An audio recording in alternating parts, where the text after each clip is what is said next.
PowerA, a company that started in 2010 making the Moga gaming controller for Android and iPhones, soon found their place in the inexpensive replacement controller frame, making wired controllers for both the Xbox and Nintendo, and actually making some pretty good wireless controllers for Nintendo as well. Now, most of the time you don't see wireless options for Xbox when it comes to third-party controllers, so I'll try my best not to judge the wire on this one, but I do have some stark contrasts to, let's say, a normal Xbox controller, and I do have some pretty big red flags that we're going to call out in this video. But first, if you are interested in videos like this, or you do for whatever reason find this video fun, interesting, or exciting, please like the video. It would help me out in the, as a new channel, and it really shows that the work that we're putting here in the 4-player LAN party is actually going somewhere. And if you're so inclined to want to watch more in future videos, because we've got a lot coming up, please feel free to hit the subscribe button. It'll take all of 2 seconds, and it'll let you know the second we upload new videos. Plus, it's cool. Like, I'm having a good time. I think you are too. We'll find out, right? All right. We are reviewing the PowerA Fusion Pro 2 controller today. Why are we reviewing this controller? Because it is the cheapest, and I do mean cheapest, pro level controller you can find on the market. Starting off by opening the box, we have a really cool box design that is actually encased around a pretty boring box design. So as you're opening it and you see, it's pretty nice. Like, it's got this really cool graffiti vibe to it. And it comes with a pretty hefty case. Now, one of the things that I'm not a huge fan of with the case is it's massive, it holds a lot of things, but there's no handle in the case, which you can make pretty flush, especially with the amount of overall box you get with this controller.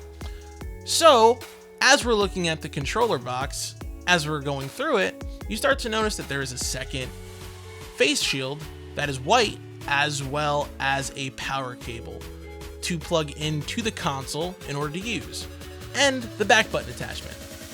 We'll get to that in a second, because there's a pretty big problem with that thing.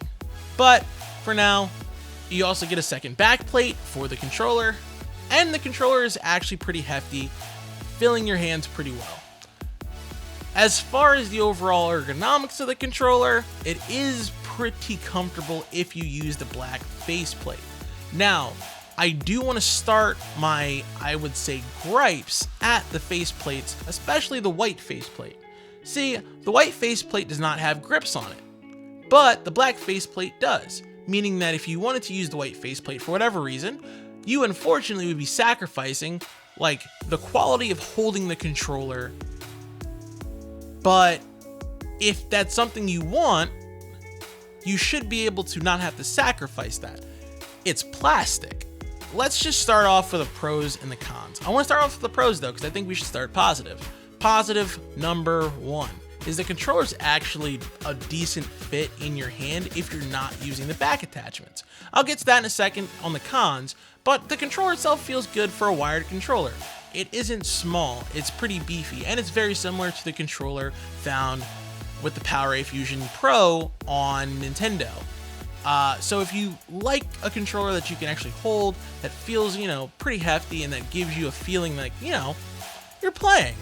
Like you're playing a game, like you're in this, like you're holding a premium controller. It does if you're using the black faceplate without the back paddles. A lot of things that you need to do in order to make sure this works. It will feel premium as long as you don't look at it. But again, we'll get to that in a second. Another thing we can say about it is the fact that it does come with a lot of things. Like, a lot of things is always good, especially for around $90 to $100, which is the price point of this controller.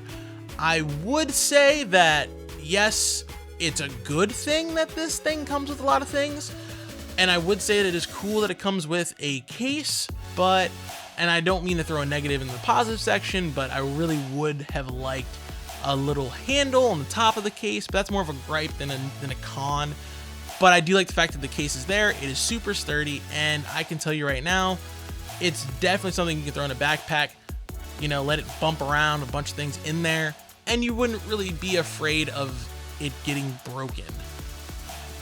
But that's kind of it for the positives. I mean, unfortunately, this controller is a premium controller made for people who can't afford premium controllers because it's cheaper than all the other pro controllers that are out there, but it's really like, I would say it's the most generic pro controller you can find.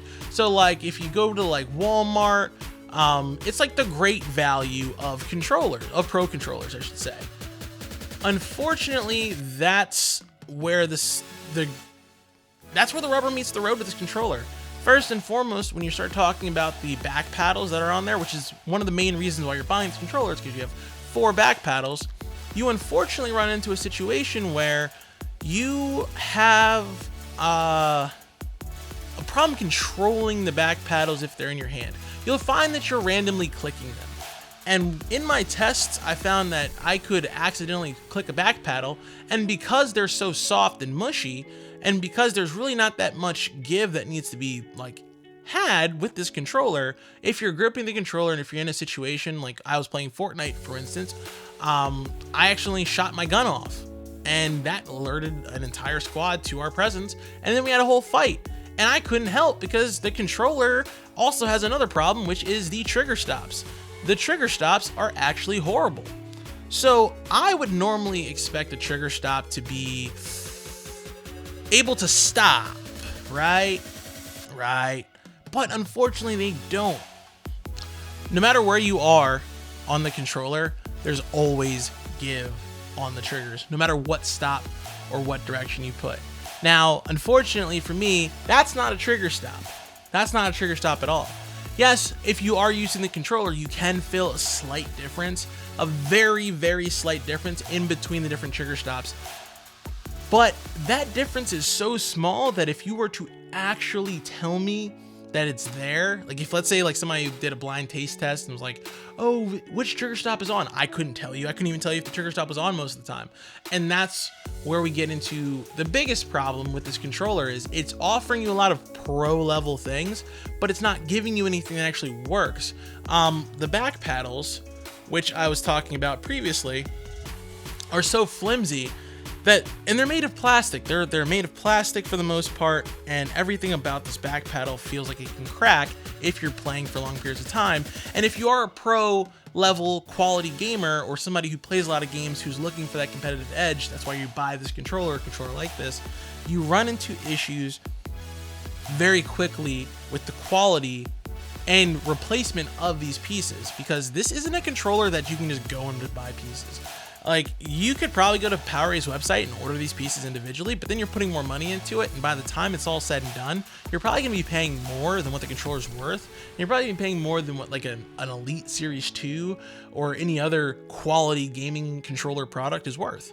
Another problem, which is the one reason why I actually think this controller should be avoided at all costs, and I think nobody should buy this controller at all, is when you take off the triggers,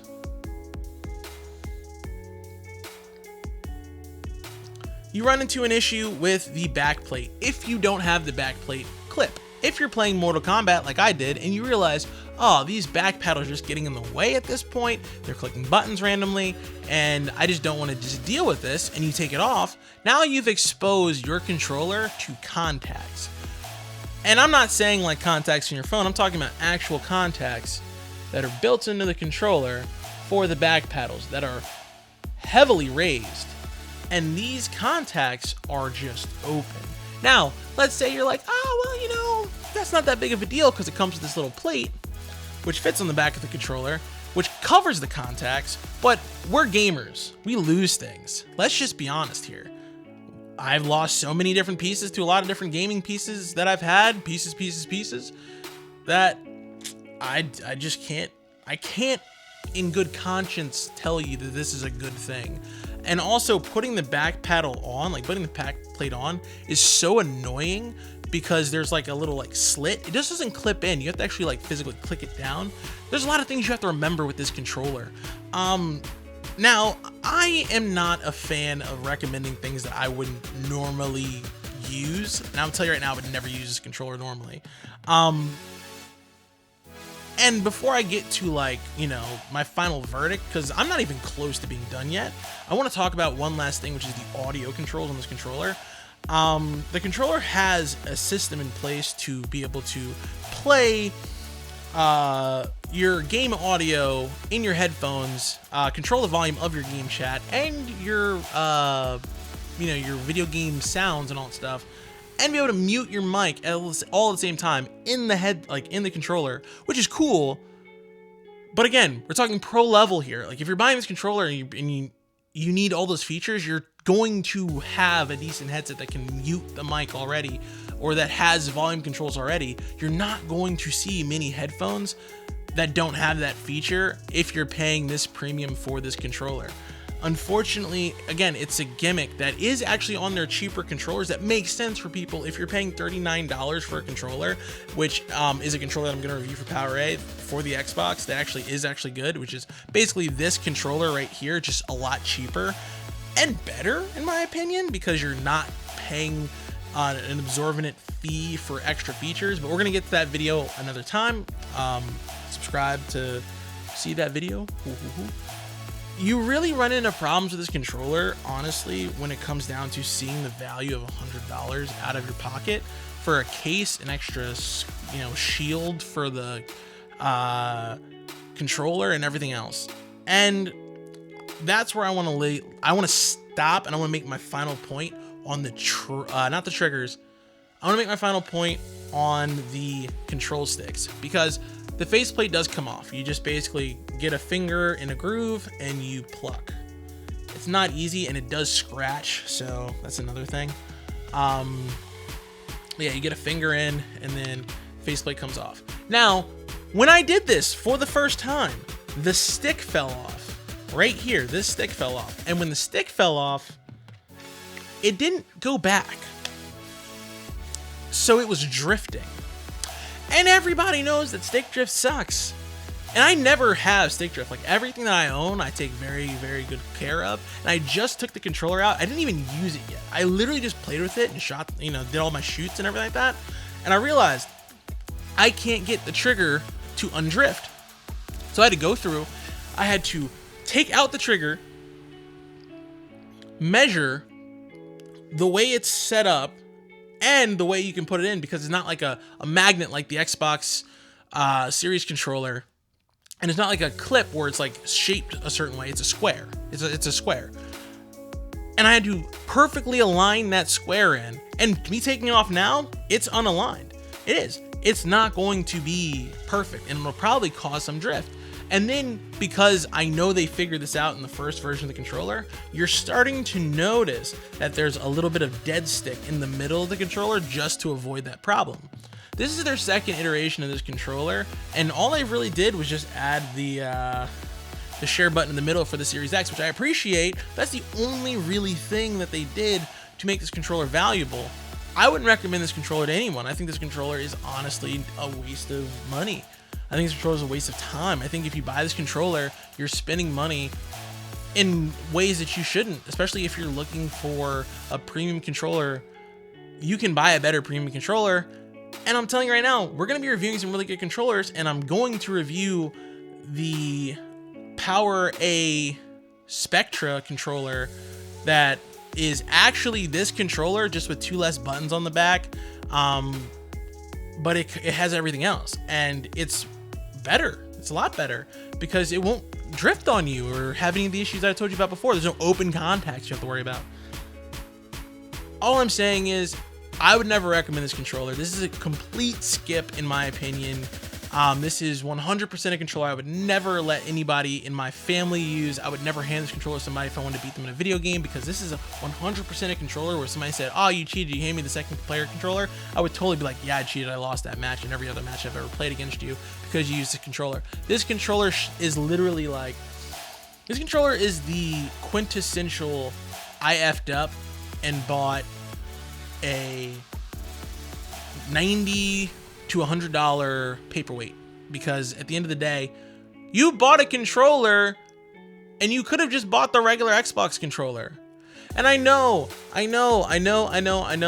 this is a second bad controller review, but I didn't go into it thinking it was a bad controller. I was actually really excited for this controller. It was made from a company that makes very economical controllers, who has a ton of them on the market, who I don't see get returned a lot, and has a pretty decent track record of customer service and quality. And I love PowerA for that. I love PowerA for what they give the market, because they are one of the only companies that give the market a decent quality, inexpensive controller, but they are the only company that I could ever imagine making such a crap product, because at this price point, now you start to worry about what it can do. Not if it can do anything, what can it do specifically? And this controller can do nothing specifically, and I mean almost nothing entirely. And I'm really sad, because there are people who are going to sit there and see this controller and be like, yo, I want this controller. I don't have $150, $180 to go buy a series, Elite Series 2. I don't have money to go out and buy a Wolverine V2 Chroma. I don't have money to go out and buy all these expensive, controllers that people see and are like, oh my God, it's so cool, I want to do this. People are going to buy this because they think, oh, it's Pro, Fusion Pro. Oh my God, the box is huge. Everything about this is just massive. But when you get down to the guts of this controller, it really pisses me off that somebody one day is going to buy this controller, take it home, and love it for a second until they actually turn it on and they go, oh my God, it doesn't work. Because that's what's going to happen here. PowerA, you made a bad product, and I'm sorry. I really wanted this product to be good. I think you gave the farm in order to show everybody in the initial impression, because you made a great first impression when you opened this box. You did. You made an amazing first impression. But you didn't stick the landing. And you didn't stick the landing because you didn't offer a product that when you actually start to use it, makes sense. Skip this controller for dear life. Don't buy it. Don't recommend anybody to buy it. Run if you see this controller in stores. My name is Vaughn from 4Player LAN Party. That's my 2 cents. Peace.